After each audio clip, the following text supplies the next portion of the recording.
We've always believed that every place has a story.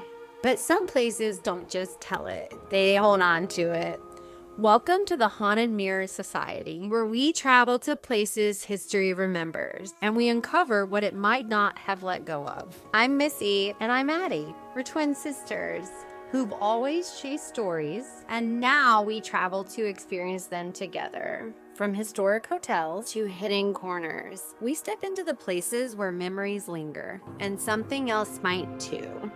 So come with us, check in, and let's see what's waiting.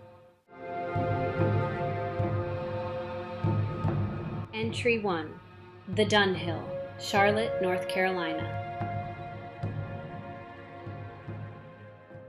Hi everyone, it's Addie. Before we get started, we want to share a little about us and why we started this podcast. So I'm Addie Wells, and I'll be honest, I'm a little bit of a scaredy cat. If something moves, I'm probably the first one asking, are we sure about this? And to be really honest, at the beginning of all of this, Missy had to pull me kicking and screaming into our first experience. But now it's actually a little bit exciting, even though I'm still scared. But at the end of the day, I love the stories, the history, and the feeling of these places. And I really love the excuse to travel, explore, and yeah, do a little shopping along the way when we're in town. And getting to do all of this with my twin sister, that's my favorite part. What about you, Missy? Want to tell everyone your story? I'm Missy Golden. I came into this as the true believer in the things we can't see. I've always been drawn to historic places, especially hotels, where the energy feels like it has not fully moved on. I thought it would be fun, and I convinced Addie, my twin sister, to visit the places with me to explore what's left behind. For me, this isn't about trying to prove anything. So we're not Ghostbusters, per se. It's about being open to what's already there and paying attention when something doesn't quite feel right. I'm really excited to be doing this and to finally document our experiences through Haunted Mirror Society.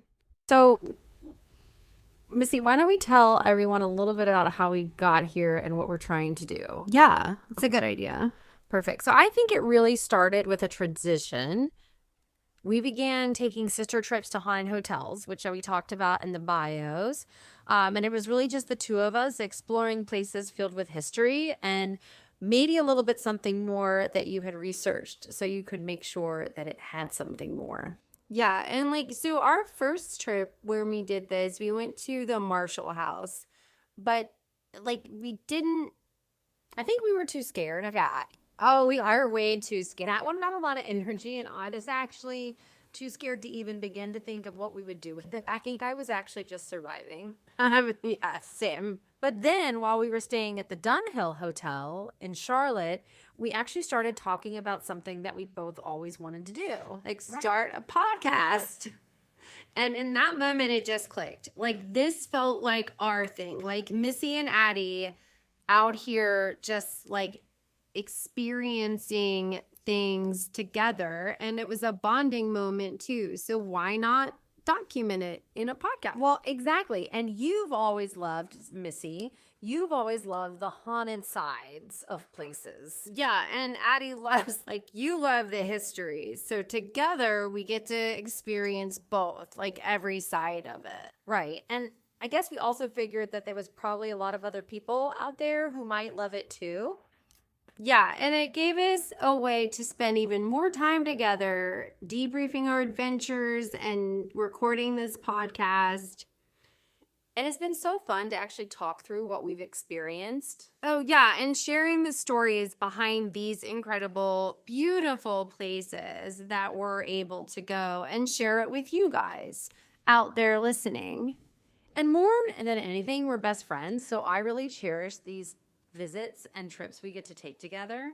Yeah, and getting to do this together is something we both truly love, is incredible.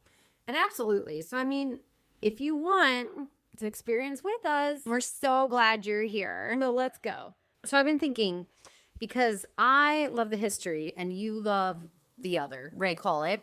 I was thinking that as we do these, I'll talk about the history a little bit and then you can talk about the experience. So I'll just get to scare people. Yes, you get to laugh it. You get to scare people. So I think before we get to all of that scaring people business, I want to talk about just the history of the Dunhill because I found it had a lot of layers and it was really fascinating. Oh, and you know I love when there are layers. I know.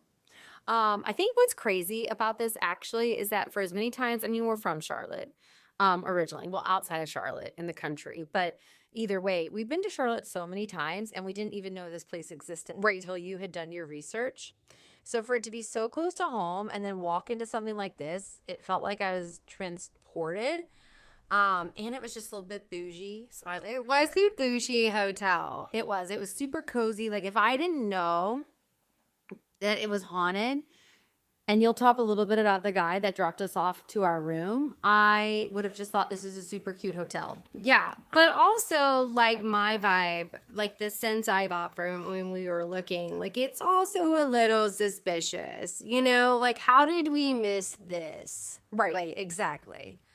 So actually, the Dunhill itself dates back to the late 1920s. It originally opened as the Mayfair Manor, and it's actually one of the only historic boutique hotels left in Charlotte from that time period. Which you can feel immediately when you walk in. Exactly. So it doesn't feel like a modern hotel. It feels like a place that's been lived in.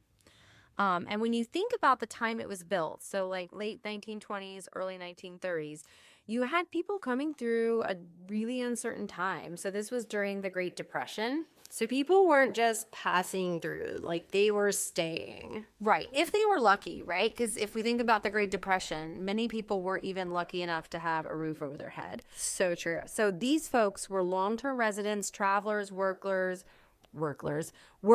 all sharing the same space. Yeah. So over time, I think there's been one name, right? So a little ghost story moment, and they just, yeah, let's see one. There's one name that keeps popping up when you research the Dunhill, and even when you're on site talking to folks, which I know you'll tell everyone about here in a little bit. It's usually a little quieter, and people don't know how to really tell it.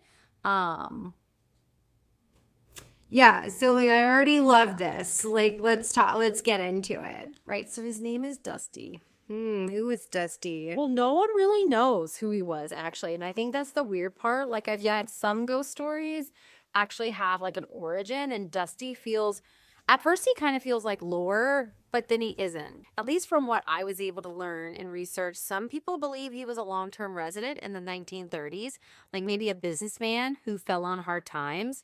Other people thought maybe he worked there in maintenance or bell service, so someone who actually knew the building inside and out. Yeah, but either way, he belonged there. Exactly. He was real. He was real. He had his origins somewhere, and I think that's what makes it most interesting. There's no one story, just pieces of a story.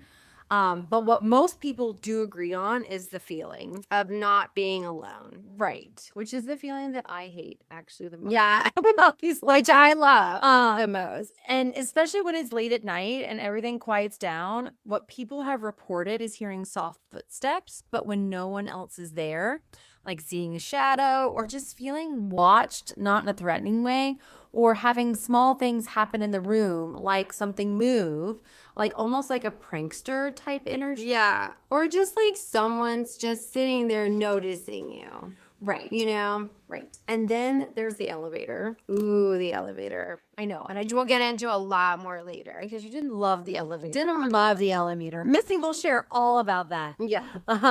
It will stop on floors when no one pressed a button. So there's been reports of that. Reports that the doors open and there's no one there. Nope. And then it just closes again. Yeah, and then we're like, okay, that's not normal. Right. Yeah. Right. And the staff will casually say, which someone did, which you will talk about that.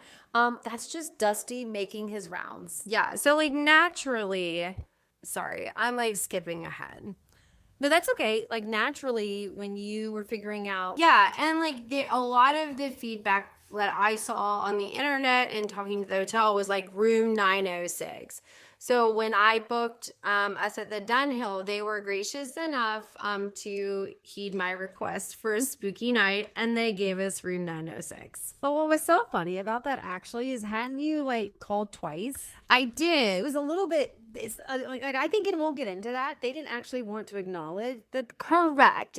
They definitely aren't out there promoting No. the haunted side and the lore and all that. They're very quiet about it. But, for me, I was like, if we're going to do this, we're going to do it right. Like, we need to get into room 906. So the second time I called, the lady was super nice, and she was like, oh, yeah, sure. And we maybe now's a good time to get into it, or we'll get into it later. Like, there was other staff there that was super nice and interested in kind of talking to us a little bit about the haunted history, but we'll get into that later. So I am glad you got us in 906. I think one funny story is, as I was telling my coworkers about heading on this trip at work, one of my coworkers actually looked up the hotel, and she was like, where does it say there's a ghost? And it doesn't, because like what you said, Missy. Yeah, Missy said there's a ghost. Missy said there's a ghost. And actually there's a lot of stories out on the internet about the ghost. But it doesn't say it explicitly on the hotel website, not like some do. And so what was so funny is she said to me, so someone could just stay there and then there's a ghost? And I'm like, And then they don't know about it. I asked how they're just roomies throughout the night. oh.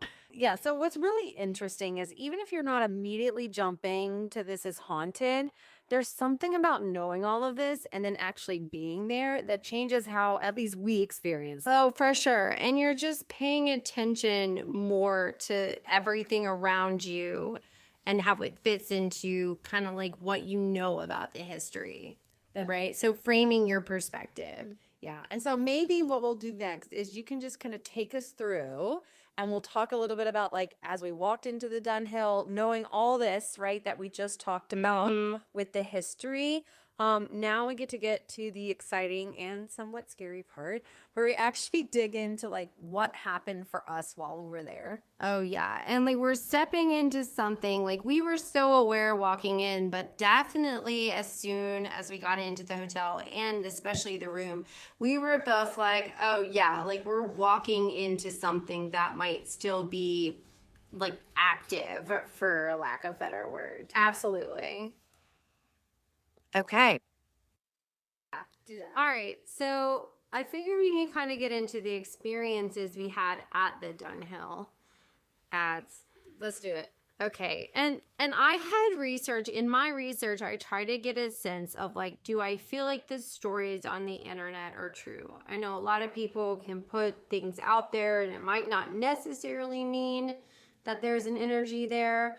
But I felt pretty confident about the Dunhill. So when we got there and got into the hotel and we're sitting there, and that's when, it all kind of came together. And I was like, we'd heard about Dusty, we'd heard these stories, but during the weekend, a lot of things started to kind of click for me. Like, this might actually be true, right? I totally agree. And that's actually where it stopped for me, feeling like a hotel, and actually started feeling like we were having an experience. Yeah. And so, like, the first story I have is like the very first night. So we got there and arrived, and everything about the Dunhill felt calm and welcoming. It really did. I don't feel scared like I did about the Marshall House at all. No, it's just like the lighting is warm. It has that historic feel, and you can almost sense like, that feeling when you're like, I'm standing somewhere that someone else has been, and it feels really nice, Yeah. to be part of history. And then nothing really about it was unsettling. And honestly, if you didn't know the stories, you would never guess anything was different about it. And I'm just talking about walking into the hotel. Absolutely, which is kind of like, as I said earlier, what my coworker said, you just wouldn't have any idea, Right. had we not planned it. Right. And had you not stayed in 906, because we definitely had some stuff happen there.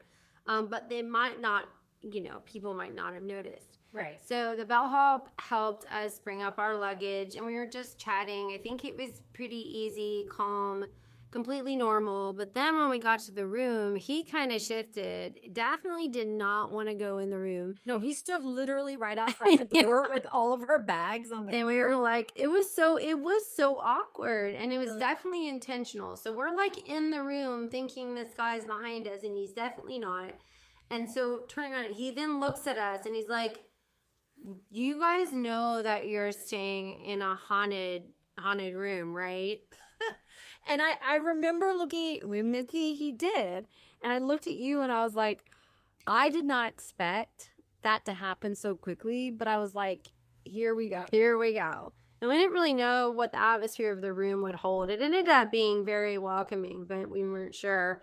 So then I just smiled at him and I said, yeah, we know. We booked it. Like we booked it for that reason on purpose. Because that's why we were here. And then he adds something else, almost like it's just part of the story. And he starts telling us about how during the Great Depression, people had lost everything and they just really were at the end of their rope, right? And so a lot of people had come to room 906 specifically because it was the tallest floor around in any building. Kind of in the corner, right? It was And it was accessible and they had access to it, and they would just jump to their deaths from the window out of, desperation and just dismay, right? After losing everything. And you remember at this point he was telling us that story, and it really was like a big window, right? It wasn't like, a window. And as you looked out the window, you could see the city lights. Yeah. So it felt intimidating at the moment as he was sharing that. And later we went to research it, and we actually couldn't find like legitimate examples or stories. Right. But it created a whole vibe for me. Room. Wow. Especially of the window. And then I didn't really feel scared. I feel like we kind of just leaned into it. Like, okay, this is exactly what we came for. Absolutely. Okay, so that's right. That's the night we got DoorDash because we wanted to spend as much time in the room as possible. So we had our night. And we wanted to set up our audio equipment. So I didn't have it set up. We had just gotten our food. So we were there for maybe an hour. And we're like settling in to eat. We had our towels laid out on the bed, just like planning how we were going to get everything set up. And the room felt very safe and quiet. And then, like, literally out of nowhere, we hear it. Like, a very distinct tapping, like tap, tap, tap on the window, very sharp. So it was like, Yep. And like fingernails tapping directly on the glass. and this is loud. Like I was eating a taco, and I was like, nope. Like, We were like off the bed in the bathroom, like, oh my gosh. And like both of us were like, this is gonna be, we're gonna get to see a lot, like I feel like, right? Mm-hmm. And that was kind of crazy to have it happen so quickly. And so like it could have been nothing else. But it wasn't a bird, and it was so clear. It was like also 9:30 at night, and then you like jumped off the bed, and that you were like, we had to set up all of our equipment. I know, but I was so bummed because we had all the tape recorders and everything in the bag. And so we just sat there and we just listened. And I remember thinking like, what else could that be? And like I said, I don't think it could be anything else. Well, no, because it didn't sound like pipes or wind or anything. Well, I wouldn't say normal, but like anything where I could easily explain it. And I guess the other thing I was thinking at this point, even though the energy at the Dunhill was so much calmer than the Marshall House, like I wasn't just scared shitless the whole time. I just started thinking, wow, this is like happening fast, right? Yeah. Yeah, because at the Marshall House, we really didn't have a lot of things until about last night. And unfortunately, we weren't set up with any audio equipment at the Marshall House. And so, yeah, that was like the weirdest part about that for me was how clear it sounded. Like I said, like it was just right there. And because I was closest to the window, the window is huge and there was no other walls or anything between me and the window. And I'm like, that was definitely tapping on the window. And I don't want to spoil it, but when we get to our EVPs and our what we caught on audio, we did catch some tapping. So we're gonna get into that. Things of you looking out the window and some other stuff like a little bit later. Funny memory though for me about that night is, do you remember how it was just one king bed and how you wanted to sleep? So he had told us the story. Yeah, ankle jumping. Yeah, window. And you went to claim the side of the bed that was the furthest away from. Yeah. And I was like, no, that's going to be my side. If I'm here, that's just scaredy cat. I know. And I said, if I'm here hanging out with ghosts, the least that you owe me is the ability to sleep on the side of the bed that I can tolerate. Oh, I immediately felt better because you did do that. And that was really nice of you. I did appreciate it. Well, you're welcome. I'm just glad to not be alone. I don't know if I could do this alone. Honestly, I know I couldn't. And like, let's see, like, I want to say that, okay, if this is happening, we want to capture it. But then the rest of the night was so quiet. There was nothing else. And we were like, something might happen. And so I ended up watching TikTok. I know.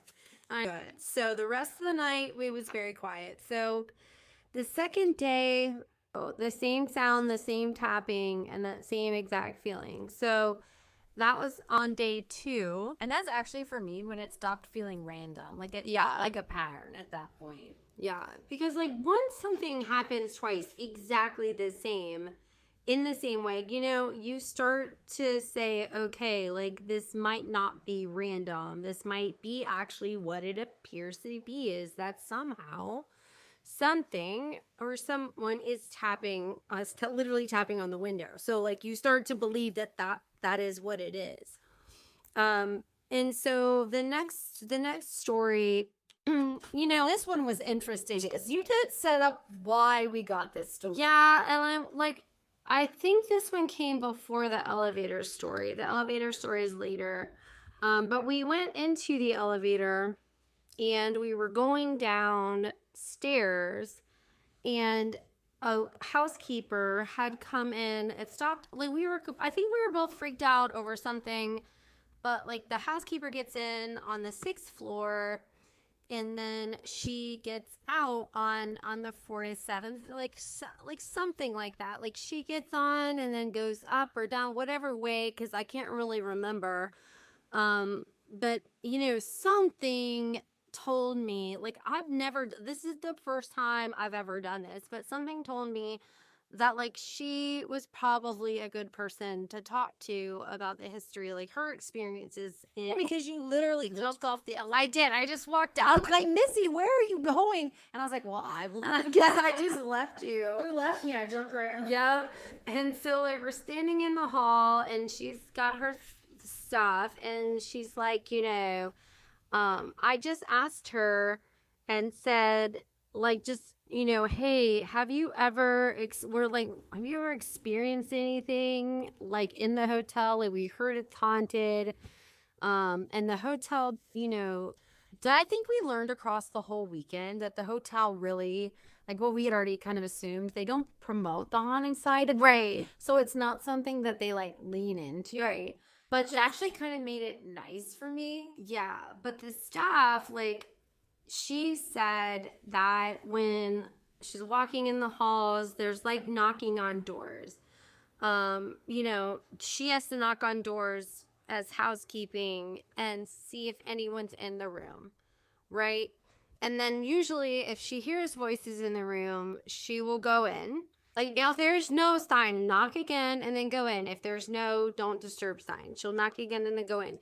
And when she gets into the rooms, especially on the 9th floor, like there's nobody in there. So there's no TV on, and she's absolutely freaked out, right? Because she definitely heard people talking in the room before she entered it, and then there'd be like no one there. And I think that's the kind of thing that's like really hard to explain away. And obviously we didn't experience it, but as I was listening to that, because it's not really dramatic, right? And it's all very consistent.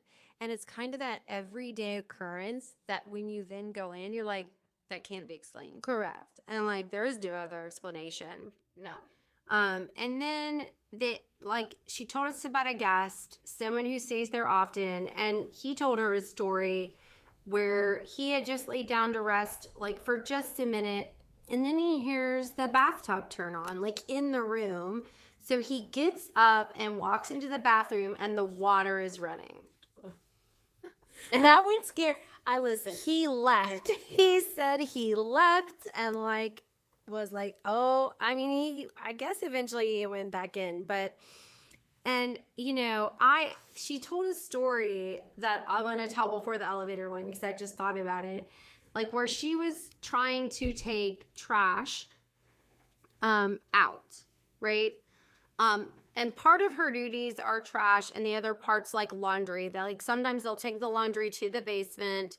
There's a cipher lock door in the basement. Like you have to have a code, a key card to get into that area because it's got all their supplies and everything like that. So she's working on a Sunday night and it's late because everyone's already checked out from the weekend. And so very, very quiet. It's only her that night.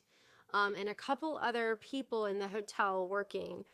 So she's in the basement, she's gone in the room, and she's putting stuff back, laundry back, and she hears it's a heavy door. She hears someone key in, and like the door open and shut very heavily. I literally just got chilled. Yeah. And so she then is like, okay, someone else is in here. Like, that wouldn't be weird, but it was curious to her because, like, it's Sunday night, very late. No one else is really working in the areas that she's working. And probably couldn't pay enough, by the way, to go down there and have it. 100%. And so, like, she comes out to go back upstairs and she realizes, like, and she's not heard the door open and close again. Right. And so then she realizes that she is absolutely alone. And there is no one. And she said she left so fast. 100%. It's like that moment where you feel like you're not alone and you just like feel as if you should just start running away. Right. And you're like, you just like someone's behind you and you got to get out of You it. don't have to go. Don't know where you need to go, but you can't stay here. And like she also shared some stuff about the elevators. Like in our research, we had heard that, we talked about Dusty earlier. And one of the theories, obviously not proven because there's no record sprung against death, but like when they renovated the hotel to make it into apartments, because half of it was like livable, longer stay housing, and they did that renovation, and when they did, they found, like, the elevator had a bunch of problems, but they found human remains at the bottom of the elevator shaft. And obviously the internet goes just so many theories out there and people that are just like, maybe this is this. So we talked about Dusty earlier. And Do you remember how she told us that like that actual elevator was in a closed off hotel? And it wasn't there, but it was still the elevator. right. Done. And then like she said one time she tried to take trash out and the main elevator was broken. And they were like, well, you have to walk over by the out of service elevator. And it's kind of this labyrinth. That whole area, she said, is like a capsule in time. Just left there. Nobody's done anything with it. So it's super creepy, she said. And nobody goes down there ever. They just like wishing. And so the guy, tells her, you got to take this left, take this right, then you get out. And she said that she walked around there so many times, never found the exit, came back, left the trash right where, like at the staging area, away from that, when she finally found her way back out. And she's like, I will just do this I'll do it later when the elevator's up. Because like she was so freaked out by that experience that she just abandoned the trash. So like you were saying, you're right. There's like a whole thing about the elevators and how they would behave, right? Yeah. Like she said that guests will come and like tell stories of how sometimes the doors will just close and open a couple times on their own, and people just, and she said like she does the same thing to be like, okay, Dusty, that's enough, because that was one of the big stories or the theories that people had, was like the remains that were found during the renovation were actually Dusty. And he had reputation for being a bit of a prankster. Yeah, like the opening and the closing, and it was Consistent enough, and it's been recorded enough. yeah, and I think like he's got some poltergeist type activity, right? Like he's got that ability to do that. Actually, influence things. And it wasn't fear, it was almost like familiarity. The way that she talked about Dusty was like almost like, oh, it's just Dusty. It's like fine. And then that, I think that put you and me at ease. The way she was talking about it and the energy and just the whole vibe of the hotel, I felt so at ease the entire time I was there. And we'll have to talk about in another entry at some point about the Marshall House. But I think because we went there first, I was just so prepared. Yeah, be scared shitless the whole time because that's how it was terrible. Felt heavy and so thick. And just, I don't know how to explain that feeling when you're like suffocating. Exactly. And you feel like there's not enough air in this room, and like how many other things are in this space right now. And because we had that experience at the Marshall House, I was just fully expecting to walk into the Dunhill and have the exact same experience, and we just didn't. No, and actually, like, I wasn't afraid ever. No, not. Well, there's a couple times where me, I was gonna, I asked, but I really meant no, okay? Because I wasn't the same, but there was Evelyn that is following you around that hotel room, and I was like, who's behind me? as we fine tune our equipment, guys, we promise out there that the clips are good, but we do believe they'll only get better and better. So That's right. we're doing our best. Yeah. So that's a lot to take in for part 1 of the Dunhill entry. We've talked history, met Dusty, and spooked ourselves a little with the paranormal. I'm thinking it's a good time to pause here, and we'll get more into the things that happened over the weekend in part 2. Thanks for checking into the Dunhill with us. It's one of those places you don't just visit, you feel. And whether it's history, energy, or something a little harder to explain, it stayed with us. But we're not done here yet, not even close to checking out. So join us in the next episode, where we continue to experience the Dunhill together. This has been an episode of the Haunted Mirror Society, hosted by Addie Wells and Missy Golden.